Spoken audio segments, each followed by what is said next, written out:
Alrighties, welcome to today's pre-lesson video on composite functions and inverses. So let's get started right away. So with composite functions, essentially it's two functions being combined together. And so generally they're written in this format as f gx or f, and then as you can see, this is an O. So it'll be different from a dot, right? So it's f of gx.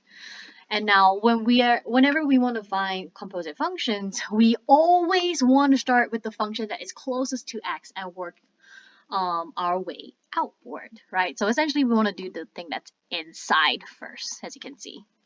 So in a second you'll see how we would find the composite function of f(gx) and g(f)(x). And now as you can also see, f(gx) is not the same as g(f)(x). All right, it's completely different.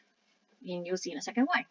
So let's look at this practice question. So given fx equals 2x plus 1 and gx equals 3 minus x, what is f gx and gfx? So let's find f gx first.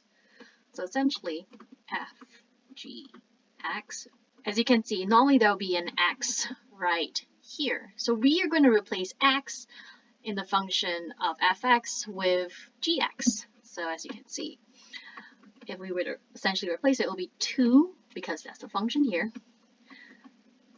times gx plus 1. Now, we know the function of gx is 3 minus x, so we're going to replace it with that, plus 1. Now we're going to distribute the parentheses to give us 6 minus 2x plus 1. All right. And now from here, we're going to group the like terms, and it's going to give us negative 2x plus 7. And so our function of f gx is negative 2x plus 7. Now let's find g fx. All right. So we know gx is 3 minus x, so we're going to replace x with fx. All right. So it's going to look like 3 minus fx, because this is where x used to be, and we're replacing it with fx. And now we know fx is a certain thing, so we have 3 minus 2x plus 1. We're going to open the parentheses to give us 3 minus 2x minus 1. We're going to group the like terms to then give us 2 minus 2x. And so this would be our function of gfx. All right, so now as you can see, f gx and gfx are two completely different functions, which is why it's very careful to always consider the first function, which is inside the parentheses. Like in these cases, you want to start with these inside.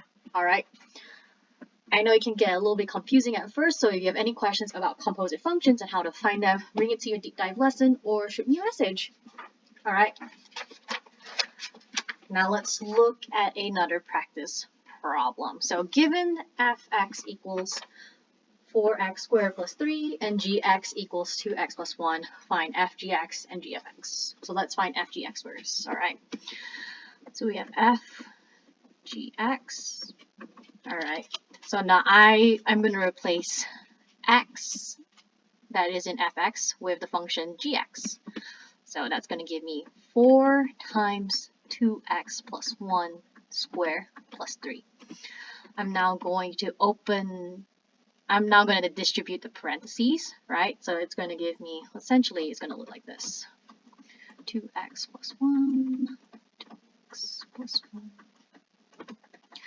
All right, distribute the parentheses now. So we're going to get 4 times 4x squared plus 4x plus 1 plus 3. Distribute the parentheses again to give us 16x squared plus 16x plus 4 plus 3. Group the like terms to give us 16x squared plus 16x plus 7. And so our function of f gx would equal to 16x squared plus 16x plus 7. All right. Now we're going to find g fx. All right, so again, I am going to replace x here with the function fx. So it's going to look like 2 times 4x squared plus 3 plus 1. Distribute the parentheses to give us 8 at x 8x squared, there we go, plus 6 plus 1. We're going to group the like terms to then finally give us 8x squared plus 7. And so our function of g of x would equal to 8x squared plus 7. All right? Now, along those lines, besides sometimes them not giving us the actual functions, like in this case, they might give you a graph, right? So using the figure below, we're going to find what fg1 is and a specific value. So from here, we're going to start with the graph of gx first, because as you can see, gx is inside first, right? It's inward. So we're going to start with this. So we know so 1 here would be the value of x. So we're going to look at here, right? So we look here, we want to know when x is 1 in gx, what is our y value? So we draw the line, we're going to get 3. All right. So that means when x is 1 in gx, we're going to get 3. So that means essentially we now have f. So if we set it up, it will look like this. F3, right? Because g of 1 is equal to 3. G of 1 is equal to 3, right? Because of this. Now we're going to look at the graph of fx and find the value when x is 3. So I'm going to switch colors. So we look here. When x is 3, let's draw the line. All right. So that means when f of x, so when x is 3 in f of x, we are going to get 6. All right. So that means our final answer is going to be 6. And so this is how you would find the answer for a composite function given graphs. Do the inside one first. Find that y value. So in this case, when x is 1 in gx, we get 3. From there, we're going to take 3 here. All right. So when x is 3 in fx, we're going to find a y value, and in this case, we're going to get 6. And so this is the final answer. All right. If you have any questions about this, bring it to your deep dive lesson or shoot me a message. All right.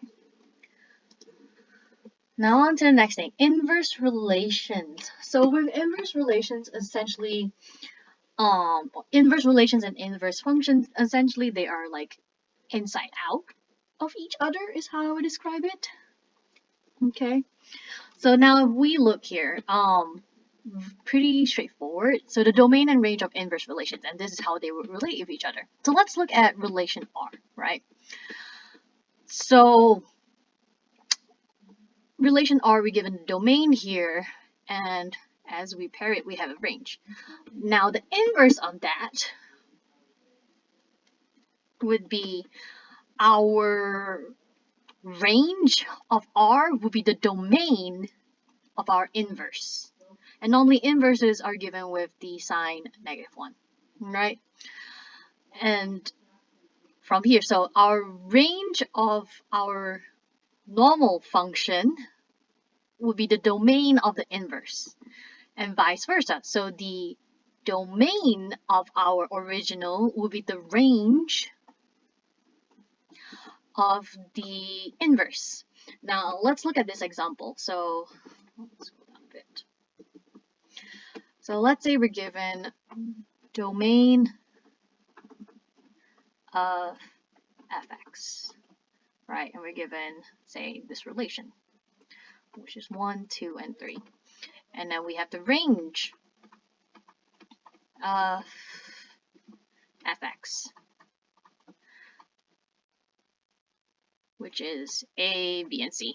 All right. And now if we match it up, well, let's say we have these go here. These are like paired up. All right. So now from here, I know that my domain of fx is going to be 1, 2, and 3. And my range of fx is going to be a, b, and c. Now from here, if I were to find the inverse, right, I know straight away it's going to be the inside out of it. So that means my domain of my inverse function is going to be a, b, and c. And the range of my inverse function is going to be 1, 2, and 3. So as you can see, they are inside out. They're just, or in other words, they're flipped with each other. Okay, so if we were to sometimes get questions, domain of fx would be 1, 2, and 3, and your range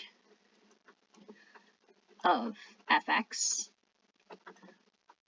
would be a, b, and c, right?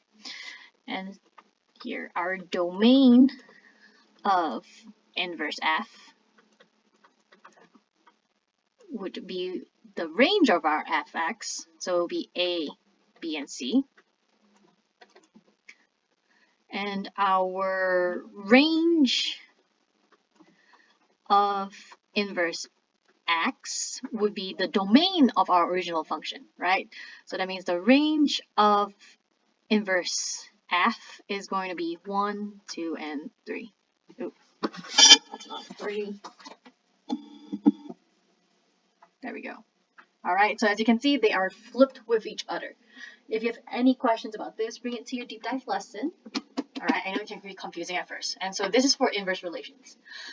Now, inverse functions is essentially the same concept. It's inside out, except that now we're trying to find a function, given a function. All right, so as you can see, original function is written as fx, and inverse f would be written as f to the power of negative 1x. All right. Now, to find the inverse function, you would essentially switch the places of x and y in the given function and then solve for y. So let's look at these two practice problems. We have fx equals 3x, and we're going to find the inverse function. So I'm going to write this out again. So fx equals 3. I'm going to replace fx with y. All right, so essentially it's going to be just y equals 3x. Now I'm going to switch x and y. Right, so now I'm going to get x equals 3y. To find the inverse, I want to solve for y. So I want to isolate y, right? So in this case, I'm going to divide both sides by 3. So then I am going to get y equals x over 3. All right. And now I'm going to say let y equal to inverse f. So I'm just going to replace, essentially I'm just going to replace y with inverse f. So that means my inverse function is going to be inverse f equals x over 3. All right. Now let's look at the second practice problem. So we have fx equals x cubed plus 4. All right. We're going to let fx be y. So we're just essentially replacing fx with y. Okay. So we have y equals x cubed plus 4. I'm going to switch x and y to give us x equals y cubed plus 4. I want to isolate y. So the first thing I need to do is subtract 4 from both sides of the equation. All right. So then it's going to give me x minus 4 equals y cubed. I need to get rid of the cube. So I'm going to cube root both sides of the equation. Right. So essentially, if I were to just rearrange it like this. All right. So on this side here, I know the cube is going to get cancelled out because of the cube root. So then I'm going to finally get y equals, and then I can't do anything here, so I'm just going to leave it as it is. All right, so I have y equals cube root x minus 4. All right. Now I'm going to say let y equal to inverse x. So I'm just essentially replacing y with inverse x. So therefore, my inverse function is going to be cube root x minus 4, and that's the answer. All right. If you have any questions about trying to find the inverse functions, as usual, send me a question on the deep dive lesson or shoot me an email or message. All right. Now on to some function word problems because we do need more practice on this. So let's read it out loud first and break down the information. So the distance d, an accelerating object, travels in t seconds can be modeled by the equation. Let's write it down. D equals half a t squared. All right, where a is the acceleration rate in meters per second. If a car accelerates from a stop at the rate of 20 meters per second and travels a distance of 80 meters, about how many seconds did the car travel? So from here, I am given the information that the acceleration, so a, is 20, and the distance d is 80. All right, and it wants us to find the seconds, so t. Since I am given d and a here, I can find t. So we're just going to substitute d and a with the values that were given. Okay, so then once we substitute, we're going to get 80 equals half times 20 t squared, which would then give us 80 equals 10 t squared. Divide both sides by 10 to give us 8 equals t squared. Square root both sides of the equation to give us t equals square root 8. And now, as you can see, we don't have that option in the question. So we'll just actually put in the calculator to see what square root 8 is going to be. So t equals to 2.83 seconds. All right, and so now it is an answer option. So as you can see, 2.83 seconds is between 2 and 3. So that means our answer is going to be B. All right, and that's how you break down the information for word problems. Now let's practice a few more. So for a single production run, when n items are made and sold, a company's profit P dollars can be modeled by P equals n squared minus 300n minus 100,000. Okay, so let's write that down.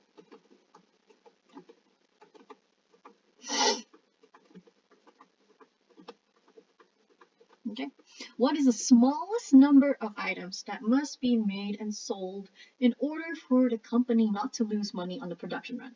So if you think about this, in order for a company to not lose money, the P can't be negative. If anything, the bare minimum, right, to not lose money is for the profit to be 0.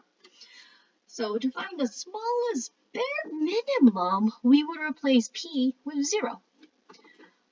All right, so then this will give us this equation. Now what do you notice about this? Aha, we have a quadratic equation. So now we are going to find the x-intercepts because that is going to tell us the bare minimum, the smallest number of items that this company needs in order for them to not lose money. All right, so I'm going to find the x-intercepts and I'm going to use the butterfly method. All right, so we're going to put our values in. I'm going to try of negative 500 and 200. Right, and so this works. So that means my factors are going to be n minus 500 times n plus 200 equals 0. From here, I know I can split it into two equations. So it's n minus 500 equals 0 or n plus 200 equals 0. I'm going to isolate n on both sides, right? For these two equations. So I have n equals 500, so it's possible. And here I have n equals negative 200. But now think about this. Is it possible for us to make a negative number of items? No, right? So it's not possible. So we are going to reject this answer option. All right, so therefore, the smallest number of items that must be made and sold in order for the company not to lose money on the production run is 500. All right.